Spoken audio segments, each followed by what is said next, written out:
Hey, it's Anne Marie with Speak Confident English, and welcome to this week's Confident English lesson. This is, of course, exactly where you want to be every week to get the confidence you want for your life and work in English. If you've been following me for a while, then you know I love answering specific questions from students and others like you in my Confident English community. Recently, I received an email from Olga. Olga has been in the Speak Confident English community with me since I began in 2014. She wrote to let me know that she's decided to switch her career and has started looking for new jobs. One of the things she noticed is many companies require both a resume and cover letter. And here's the problem. A resume is more or less clear, but where Olga lives, it's not common to use a cover letter. So she wanted to know what are the principal differences between a resume and cover letter, and what should or shouldn't you write in your cover letter. And this, of course, brings up the question, do you really need one? She also mentioned that, of course, there are many examples or websites that talk about cover letters, but they're too general. They're not very specific. So she wanted to know if I could help. And yes, I absolutely can. In fact, we are going to do the complete opposite, and we're going to get very specific and detailed on what exactly a cover letter is, when do you need to use it, why might it be helpful to you to get ahead of your competitors, and I'll also share 4 tips to help you write your perfect cover letter in English.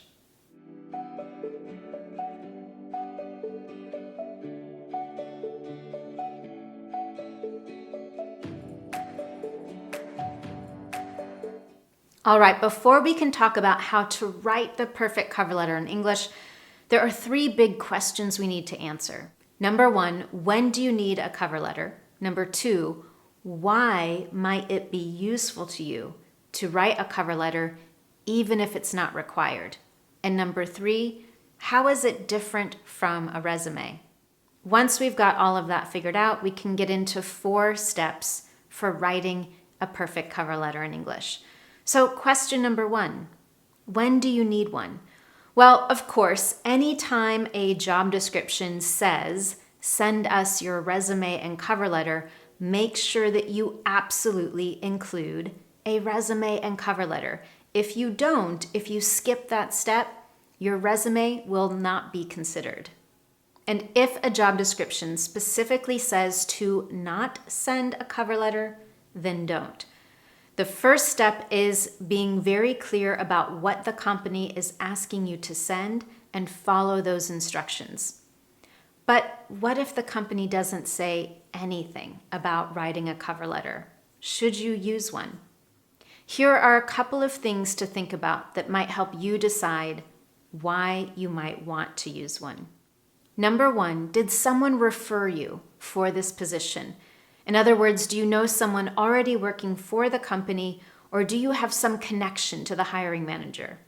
If you do, a cover letter can be a great way to highlight that reference and stand out. We'll talk more about that when we get to how to write a cover letter. A second consideration is to include a cover letter anytime there is something that might need some explanation on your resume. For example, if you have a large gap in your work history, or if your professional background doesn't perfectly match the job description, but you know you're the right fit for the job. A cover letter is a perfect way to address any questions that might come up if someone's looking at your resume. And finally, a third consideration for when a cover letter could be really useful to you is when you're making a significant career field change. Your cover letter can be an opportunity to talk about why you're making that change and how your skills or expertise from your previous profession are transferable into this new one. So if you're unclear on whether or not you need a cover letter, use those considerations to help you. Generally speaking, a cover letter can be a fantastic way to help you stand out from the competition, especially when it's well written. All right, so we know when to use a cover letter and why it may be useful to you. Now let's talk a little bit about what is the purpose of a cover letter and how exactly is it different from a resume? One way to think of the difference between these two documents is the words objective and subjective. A resume is objective. It's just the facts of your educational and professional background, the work that you've done, responsibilities you've had, and your accomplishments. There's no room for subjectivity or opinion on your resume. Instead, you list your skills, you list your educational background and any training that you've received, past responsibilities, and again, any major accomplishments or achievements. But it is 100% objective. On the other hand, a cover letter is subjective. Your cover letter answers why you think you're the right fit for the job, and how you think your skills will help the company. Now that we've got those 3 questions answered, let's talk about 4 tips you can follow to write the perfect cover letter in English. Step 1, write your cover letter like a professional business letter. One of the most important parts of writing your cover letter is to include a person's name.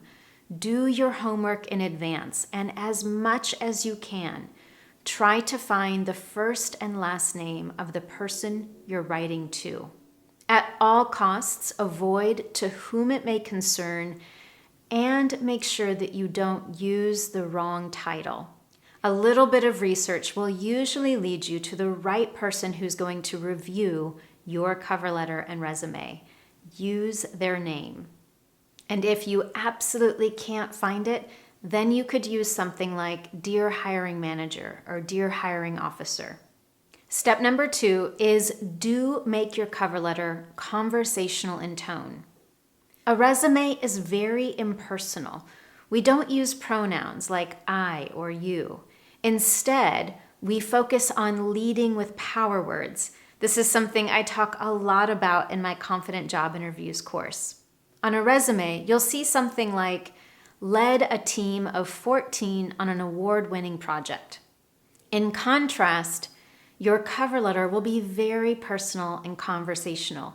You will absolutely use pronouns like I and you. So that bullet point that you saw on a resume, led a team of 14 on an award-winning project, becomes I led a team of 14 on an award-winning project. And then you would go on and include far more detail about that experience in your cover letter. And with that, let's move on to step number 3 to write your perfect cover letter in English. Step 3 is make sure that you include keywords in your cover letter. What do I mean by that? I mentioned earlier the importance of doing a little bit of research to find out who you're writing to. As you do that research, make sure that you identify keywords in the job description or in anything that you read about the company. These are words that you're going to see again and again related to the kind of person that they're looking for, the values they have, and the skills or expertise they want you to have in the position. Those words are included in the job description for a reason, because those are the things that are important to the company and the hiring manager. When they quickly review your cover letter, they're going to be looking for those key words. If they don't see any of them, your cover letter is less likely to stand out. So, how and where should you actually include those keywords when you write your cover letter? That brings me to step number 4. Remember, you are writing a business letter. So instead of bullet points, you're more likely to use paragraphs. I recommend using 3 or 4 paragraphs in your cover letter. Your first paragraph is your introduction. Then you have 1 or 2 paragraphs to engage the reader, talking about why you're interested in the position and how you have the right skills that they need. And then your final paragraph is your closing. We'll talk much more about what to include in all of those paragraphs in a moment. But very quickly, here are 2 important tips. Number 1, keep your cover letter to 1 page only. It should not be longer than 1 page. If it is, you definitely have some editing to do. The second thing you definitely should not do in your cover letter is to repeat everything in your resume. This is not a second opportunity to go through all of your skills, your professional background, and expertise. Instead, this is an opportunity to focus in on just one or two things, one or two stories you want to tell about why you want to work for this company, why you're the right choice, and how you're going to use your skills to help you. Or if we go back to what we talked about at the beginning, you may be using the cover letter to highlight a reference, to address a work history gap, or a change in your professional career. So let's talk about how you're going to do all of that in just 4 paragraphs. Your introduction can be short and simple with just a few sentences that highlight how you found out about the position, what excites you about the position, and if you have someone who referred you to the position, you can include that as well. One simple sentence starter I love to use is something like, after learning about your company's work in, or after learning about your company's commitment to, I became interested in the position because, and then state why. After that simple introductory paragraph, you can go on to paragraphs 2 and 3 to either explain something that needs to be explained or highlight the value that you bring to the company and use one accomplishment or one story from your background to underscore that value. Again, this is not about repeating everything on your resume, but instead selecting one thing that really stands out to you, that you want the hiring manager to know about. When I talk about highlighting your value, what I mean is explaining the skills and expertise that you're going to bring with you into this position and how it's going to help the company achieve its goals. Here's a quick example. Due to my high level of empathy and experiences living abroad, I understand the unique challenges of learning a language as an adult and gaining confidence in daily communication. As a result, I'm able to connect easily to students in the classroom and focus on what it is they need the most. Again, after you've highlighted that value or explained why you want to work for this company, you could also include a specific story from an experience or accomplishment you've had in your professional background. Here's an example of how you might do that. Again, on a resume, you might see a bullet point that says, led team on award-winning brand redesign for a Fortune 500 company. That is a powerful statement on a resume, but there's no story to it. Your cover letter is a great place to highlight the story. And that could look something like, in 2019, I led a team of 5 brand strategists. Not only did the new brand campaign increase company sales by 37%, but our work was also recognized with an award from the Content Marketing Institute. I believe that my strategic vision and creativity would similarly benefit your company. And finally, after you've done that, you can include your closing paragraph. With this paragraph, it's important to restate your excitement for the position and include a call to action. What that means is you're asking the hiring manager to do something specific. You might ask the hiring manager to review your resume, which is attached, or you may include your contact information and ask them to follow up with you for an interview. If you follow all 4 of those steps, you are well on your way to writing the perfect cover letter in English. Now, if you're here, I know that you're in the process of looking for a job in English, or you're planning to do so in the future. If you have questions about the job interview process or the job application process in English, be sure to leave a question in the comments below. Also, I have several different lessons already available to help you. For example, I have a lesson on 10 common questions that you'll hear in a job interview in English and how to answer those. And I have an in-depth free training available on 3 secrets to confidence for a job interview in English. I'll leave a link to both of those below this video. And as always, if you found this lesson useful to you, I would absolutely love to know.